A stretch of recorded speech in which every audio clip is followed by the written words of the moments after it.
ایک شیخ جو نا واقعہ سنا رہے تھے کہ ان کے پاس ایک لڑکا آیا قطر میں، تو قطر میں وہ بیس تھے، تو کہتے ہیں میرے پاس ایک لڑکا آیا اور اس نے کہا کہ شیخ آج میں ٹریفک لائٹ پہ کھڑا تھا تو میرے ساتھ ایک آڈی Q7 کھڑی ہوئی آ کے، آڈی Q7، تو کہتے ہیں کہ اس میں وائٹ کلر کی آڈی تھی، اس میں جو لڑکا بیٹھا ہوا تھا بہت ماشاءاللہ ہینڈسم تھا، اور اس نے وائٹ کلر کا ثوب پہنا ہوا تھا اور وائٹ کلر کا اوپر جو ہے نا کپڑا اپنے سر پہ ڈالا ہوا تھا، تو بہت ہی ہینڈسم لگ رہا تھا، اور ایسے سن گلاسز پہنے ہوئے ہیں اور آڈی چلا رہا ہے، اور میں نے کہا یار ویسے کمال ہے، داڑھی بھی اس کی تھی بڑے مزے کی، تو کہتے ہیں میں نے دیکھا، میں نے کہا یار کمال مسلمان ہے، کمال ہے۔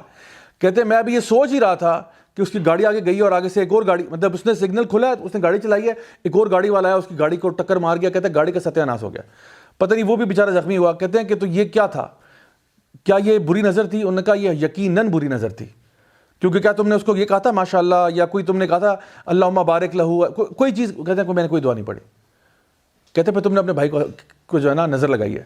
تو کبھی کبھار ایسا ہوتا ہے کہ حسد نہیں ہوتا، انسان تعریف کر رہا ہوتا ہے کہ کمال ہے کمال ہے، لیکن کمال ہے کے بعد کوئی اللہ تعالیٰ کی طرف نسبت ہی نہیں ہے۔ نبی کریم صلی اللہ علیہ وسلم کی حدیث ہے صحیح مسلم کی، جہاں پہ آپ نے فرمایا کہ العین حق، کہ جو آئے ہے، جو ایول آئے ہے وہ سچ ہے، اور آپ نے فرمایا کہ اگر کوئی چیز اللہ تعالیٰ کی تقدیر کو اوورٹیک کر سکتی تو وہ ایول آئے ہوتی، یعنی کہ کوئی چیز اللہ تعالیٰ کی ویسے تقدیر کو اوورٹیک نہیں کر سکتی، لیکن آپ نے فرمایا اگر کوئی چیز کر سکتی تو وہ بری نظر ہوتی، کہ بری نظر جو ہے وہ اللہ تعالیٰ کی تقدیر کو اوورٹیک کر لیتی۔ ویسے بہرحال ایک حدیث میں آتا ہے کہ دعا جو ہے وہ اللہ تعالیٰ کی تقدیر کو بدل سکتی ہے، یعنی وہ جو یعنی حدیث میں آتا ہے، اور ہماری مجال نہ ہوتی ہے بات کہنے کی اگر یہ نبی کریم صلی اللہ علیہ وسلم نے نہ کہا ہوتا۔ آپ نے فرمایا کہ اگر کوئی چیز، آپ نے فرمایا کہ اللہ تعالیٰ کی جو تقدیر ہے اس کو اگر کوئی چیز بدل سکتی ہے تو وہ دعا ہے۔ سو دعا اس لیے کرتے رہنا چاہیے، کیونکہ ہمیں معلوم نہیں ہوتا کہ کس کی تقدیر جو ہے وہ ہماری دعا کی منتظر ہے، کہ ہم اس کے لیے دعا کریں گے تو پھر اس کی زندگی میں کچھ بھلائی یا فائدے کی چیز ہوگی۔ اور یہ وہ تقدیر ہے جو کہ فرشتے جو ہے نا وہ ہر سال، آپ کو پتہ ہے کہ جب لیلۃ القدر کی رات ہوتی ہے تو اس میں فرشتے نازل ہوتے ہیں، تنزل الملائکۃ والروح فیہا بإذن ربہم من کل امر، تو وہ اگلے سال کے فیصلے لے کے آتے ہیں۔ ویسے تو اللہ تعالیٰ کی جو تقدیر ہے لوح محفوظ میں وہ تو سب کچھ لکھا ہوا ہے پہلے سے، لیکن بہرحال یہ ہر سال جو فیصلے ہوتے ہیں کہ کسی کی زندگی میں کوئی برکت آ رہی ہے، کوئی رحمت آ رہی ہے، کسی کے زندگی میں کوئی لاس ہو رہا ہے، وہ سارے جو ہیں فیصلے وہ لیلۃ القدر کی رات پر فرشتے لے کر نیچے اتر جاتے ہیں۔ تو اسی لیے اس رات میں خوب دعائیں کرنی چاہیے کہ تاکہ ہمارے اگلے سال کے فیصلے جو ہیں وہ اچھے ہوں، ان میں کوئی شر کا معاملہ نہ ہو، اینڈ سو آن۔ اچھا، جو ایول آئی کے بارے میں حدیث ہے جو میں نے آپ کو بتائی، صحیح مسلم میں بھی ہے، مسند امام احمد میں بھی ہے، کہ العین حق، کے ایول آئے جو ہے یہ سچ ہے، اور اگر کوئی چیز اوورٹیک کر سکتی تو وہ ایول آئے ہوتی۔ اور آپ نے پھر اس کا کیور کے معاملے میں یہ بتایا کہ پھر تمہیں یعنی نہانا چاہیے اگر آپ اس ایول آئی سے بچنا چاہتے ہیں، یعنی وہ غسل کا پانی جو ہے، میں آگے جا کے بتاؤں گا کہ وہ کیور کیا ہے، کہ غسل کا پانی جو ہے یا وضو کا پانی جو ہے وہ استعمال کیا جاتا ہے نہانے کے لیے۔ اچھا، ایول آئی کا جو کانسیپٹ ہے بری نظر کا، یہ صرف عرب میں نہیں بلکہ اور بھی ممالک میں آج تک پایا جاتا ہے۔ چائنا کے اندر بھی وہ ایول آئی کے بارے میں بات کرتے ہیں، باقی دیگر ممالک میں بھی کرتے ہیں، اور کئی جگہوں پہ انہوں نے اپنی طرف سے کچھ اس کو ریپیل کرنے کے لیے، ایول آئی کو دور کرنے کے لیے کچھ میکنزمز ڈیزائن کیے ہیں۔ جیسے چائنیز کلچر کے اندر فار ایگزامپل، وہ اپنے گھروں کے اندر شیشے اس اینگل پہ لگاتے ہیں کہ اگر کوئی ایول آئی آ بھی جائے تو وہ شیشوں سے ریفلیکٹ ہو کے باہر نکل جائے۔ اب یہ ان کی سوچ ہے، وہ جیسے کرنا چاہیں، لیکن بہرحال ہمیں یہ پتہ کہ شیشے لگانے سے یا اس طرح سے کوئی ایول آئی ریپیل نہیں ہوگی، نہ ہی وہ کچھ اور قسم کے ایمولیٹس ٹانگنے سے یا چیزیں باندھنے سے ایول آئی ریپیل ہوتی ہے۔ ایول آئی کو ریپیل کرنے کا طریقہ جو ہے وہ کچھ دعائیں، کچھ اذکار ہیں، اور پھر اگر آپ کو پتہ چل جائے کہ بری نظر کس کی لگی ہے تو اس کے وضو کا یا غسل کا پانی جو ہے وہ اس بندے کے اوپر انڈھیلنا چاہیے۔ سو اصل چیز جو ہے نا وہ تو یہ ہے کہ وضو کا پانی کسی کا استعمال کیا جائے یا غسل کا پانی استعمال کیا جائے، لیکن مسئلہ یہ کہ ہمیں کیا پتہ نظر کس کی لگی ہے، عام طور پہ یہ ہوتا ہے۔ تو اگر کسی کو شک ہو، ویسے یہ ہمارے علماء بھی اس کے بارے میں کہتے ہیں کہ اگر کوئی شخص آپ سے آپ کے وضو کا پانی مانگ لے تو آپ کو دے دینا چاہیے، اور آپ کو مائنڈ نہیں کرنا چاہیے کہ بھئی کیا تمہیں کیا لگتا ہے میں نے نظر لگائی ہے تمہیں، بجائے کہ آگے سے یہ جواب دیں۔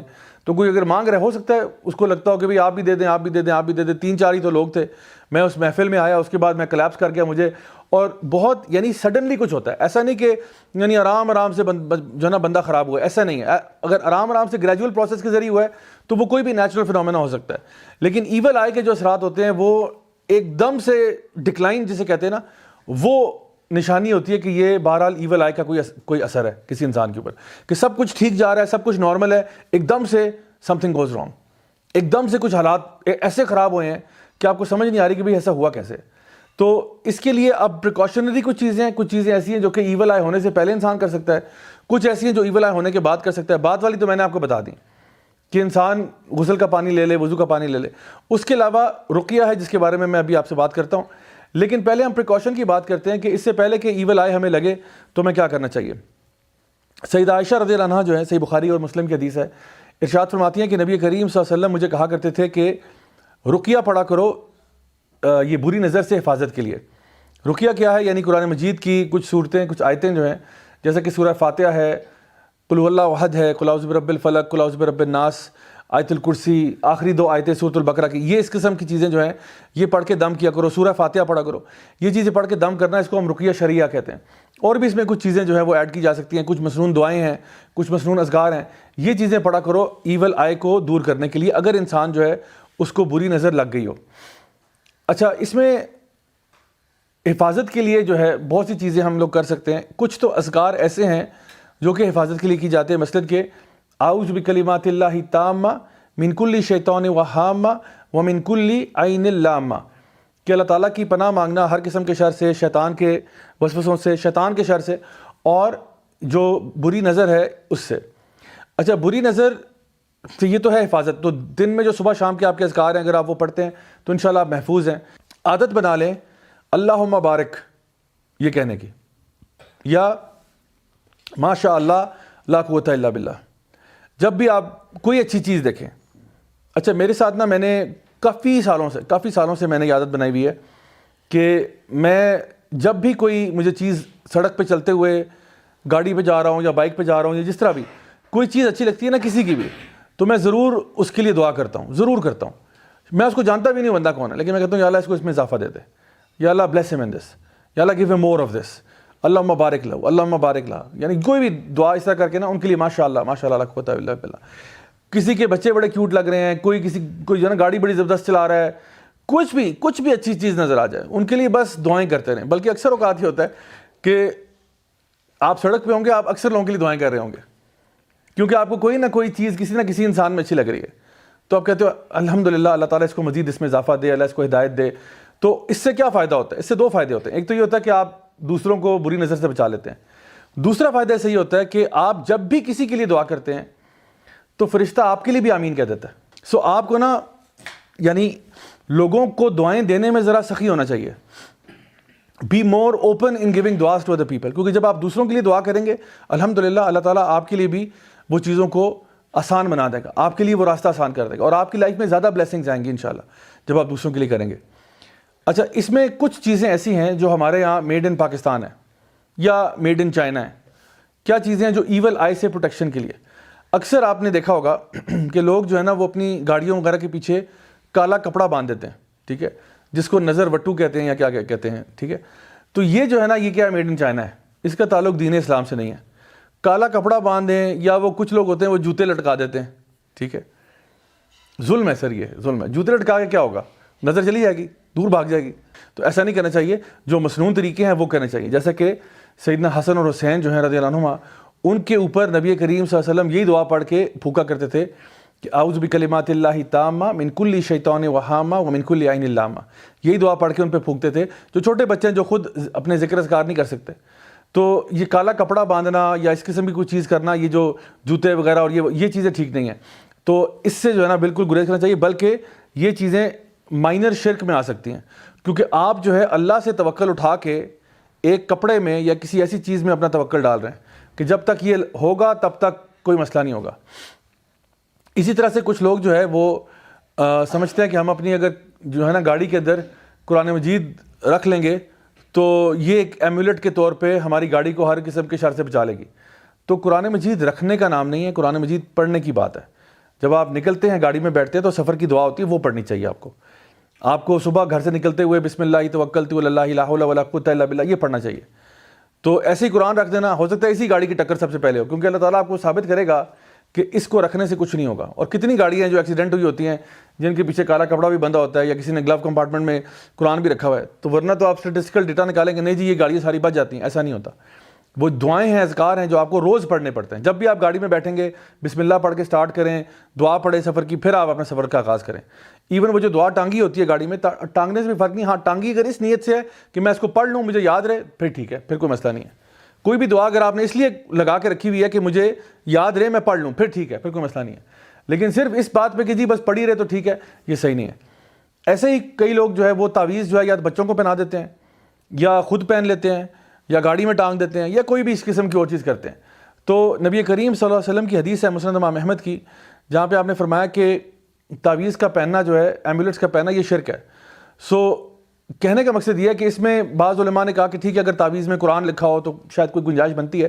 لیکن بہرحال میں سمجھتا ہوں، کیونکہ میں نے ہنڈریڈز اینڈ ہنڈریڈز آف تعویذ کھولے ہوئے ہیں، تو میں یہ کام کہہ سکتا ہوں کہ مطلب جتنے بھی تعویذ آج تک میں نے کھولے ہیں ان میں سے کوئی خیر کی چیز تو نہیں نکلی. اکثر وہ جادوئی قسم کے تعویذ ہوتے ہیں جن پہ وہ زائچے بنے ہوتے ہیں، نمبرز لکھے ہوتے ہیں، یا پھر کوئی دین کی بے حرمتی کی ہوتی ہے اور وہ تعویذ ہوتے ہیں. تو اس لیے اس کو ٹانگنے سے بجائے بہتر یہ ہے کہ انسان جو بھی ذکر ہے، جو بھی اذکار ہیں، جو بھی دعائیں ہیں، وہ پڑھ کے اپنے گھر سے نکلے.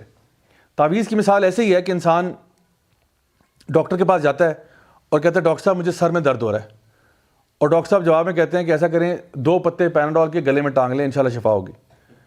تو جیسے پیناڈول کو ٹانگنے سے 2 پتے سے شفا نہیں ہوگی، اسی طرح سے قرآن کی آیتیں آپ گلے میں ٹانگ کے گھوم رہے ہیں، اس سے کیا ہے؟ قرآن جو ہے نا وہ اقرا سے نکلا ہے، یعنی جو پڑھا جاتا ہے، جس کی تلاوت کی جاتی ہے. اور اللہ تعالیٰ فرماتے ہیں افلا یتدبرون القرآن، کیا تم قرآن پہ غور نہیں کرتے ہو؟ قرآن بھیجا گیا غور و فکر کے لیے تاکہ آپ اپنی زندگیوں کو اس کے مطابق کریں. یہ تو پھر وہی بات ہوگی، اگر اس کو ٹانگنے والی بات ہے پھر تو وہی چیزیں جو کہ عیسائی کرتے ہیں، اپنے گلے میں وہ لوگ کراس ڈال کے پھرتے ہیں کہ جی کراس ڈالتے ہیں تو جی ہماری حفاظت ہوتی ہے. تو کراس سے حفاظت نہیں ہوتی، نہ ہی قرآن کو ٹانگنے سے ہوتی ہے، نہ ہی گلے میں آیت الکرسی پہننے سے حفاظت ہوتی ہے، بلکہ الٹا شاید آیت الکرسی کی بے حرمتی ہو رہی ہے، کیونکہ یہی تعویذ پہن کے، یہی لاکٹ پہن کے آپ باتھ روم بھی جا رہے ہیں قضاء حاجت کے لیے.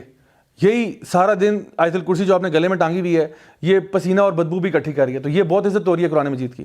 ایک طرف تو ہم قرآن مجید کو غلافوں میں چڑھا کے اوپر کہیں رکھتے ہیں، شیلفوں کے اوپر، کہ جی کوئی اس کو یعنی اس کے ساتھ بے حرمتی نہ کرے، کوئی غلطی سے بھی اس کے ساتھ کوئی زمین پہ نہ پھینک دے. دوسری طرف گلے میں ٹانگ کے یہ قرآن پہننے میں ہمیں کوئی ایشو محسوس نہیں ہو رہا. تو میں سمجھتا ہوں کہ ان کو پڑھنا چاہیے، ان آیات کو، ان دعاؤں کو پڑھنا چاہیے اور اپنی زندگی میں کا معمول بنانا چاہیے.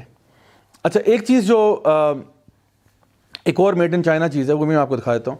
اس کی تصویر میرے پاس ہے تو اس لیے میں آپ کو ذرا یوں دکھا دیتا ہوں. وہ ہے یہ، اس کو عام طور پہ ٹرکش ایول آئی ریپیلنٹ کہتے ہیں، ٹھیک ہے، میڈ ان ٹرکی. اور یہ کہتے ہیں یہ ایول آئی کو ریپیل کرنے کے لیے استعمال ہوتا ہے. اکثر گھروں میں لوگ ٹانگ دیتے ہیں یہ، اور ہمارے گھر میں بھی تھا. میں نے ایک دفعہ کیا کیا، ہمارے گھر میں جو تھا، مجھے جب پتہ چلا کہ یہ کچھ بھی نہیں ہوتا بلکہ یہ ہو سکتا ہے کہ ہم لوگ کہیں شرک میں نہ پھنس جائیں اس کو ٹانگ کے، تو میں نے کیا کیا کہ میں نے بس امی کو بغیر بتائے ہتھوڑا لیا اور توڑ دیا. تو یہ بڑا ایزیلی بریکیبل بھی ہوتا ہے، دیٹس دا گڈ نیوز. آپ اس کو ہتھوڑا ماریں گے فوراً ٹوٹ جاتا ہے. تو ہمارے گھر میں کئی ٹنگے ہوئے تھے بڑے چھوٹے سائز میں، تو میں نے سارے اکٹھے کر کے ہتھوڑے مار کے توڑ دیے سارے. تو جب امی نے کہا یہ تم نے کیا کیا، ڈیکوریشن پیس توڑ دیا یہ وہ، تو میں نے ان کو سمجھایا کہ ایسی کوئی بات نہیں، یہ اصل میں اچھا نہیں ہوتا یہ کرنے کے لیے. میں نے کہا یہ آرگیو میں بعد میں کر لوں گا، پہلے توڑ دوں، کیونکہ یہ نہ ہو کہ مجھے یہ لوگ کنونس کرنے کے لیے کوئی ایسی کوئی بات کہہ دیں کہ نہیں اب ٹانگنا تو ہے ہی ہے. تو اصل میں بات یہ کہ جب اللہ تعالیٰ پر توکل کیا جاتا ہے نا، پھر یہ چیزیں ساری کی ساری میٹر نہیں کرتی. آپ اللہ تعالیٰ پہ بھروسہ کریں. ہم لوگ خود یہ بات جانتے ہیں کہ ان اللہ علی کل شیء قدیر، اللہ تعالیٰ ہر چیز پر قادر ہے. تو اگر اللہ تعالیٰ ہر چیز پر، ہر شے پر قادر ہے، ہر ریت کے ذرے پر اللہ تعالیٰ قادر ہے، ہر بارش کے قطرے پر قادر ہے، ہر پتے پر قادر ہے کہ وہ کب گرے گا، کہاں گرے گا، کیسے گرے گا، تو اللہ تعالیٰ کوئی بھی اشارہ اگر آپ کی زندگی میں آئے اللہ تعالیٰ ریموو کر سکتا ہے. آپ کو پھر اس قسم کے ٹوٹکے اور یہ چیزیں کرنے کی ضرورت ہی نہیں ہے، بلکہ الٹا یہ چیزیں جو ہے نا یہ ہمارا اللہ تعالیٰ کے ساتھ توکل ڈسٹرب کرتی ہیں. ہم بجائے کہ اللہ پر بھروسہ کرنے کے ان چیزوں پر بھروسہ اور آسرا کرنا شروع کر دیتے ہیں کہ جی یہ جب تک چیز لگی رہے گی تو ہمارے گھر سے بلائیں ٹلتی رہیں گی اور ایسا ہوتا رہے گا. سو ان چیزوں سے بچنا جو ہے وہ اس لیے بہت ضروری ہو چکا ہے.